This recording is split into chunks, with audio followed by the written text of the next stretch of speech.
Ngayon at patapos na naman ang ating pagbabantay. Nakaraos na naman ang ating 12 oras na pagbabantay. Shout out sa inyong lahat mga kapwa ko OFW. Lagi tayong mag-iingat sa lahat ng oras dahil sarili lang natin ang ating kasama. Pag tayo ay nagkakasakit, huwag aabusuhin ng sarili. At laging magtitira para sa sarili. Para sa ganun ay meron tayong reserba kumbaga sa gulong ng sasakyan. Pag naplatan ay meron tayong pampalit. Ganun lang tayo mga OFW.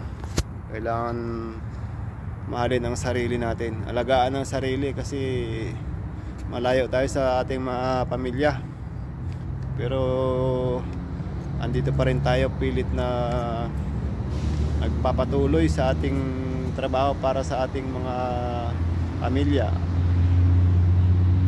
Yun o, kaya bawal magkasakit.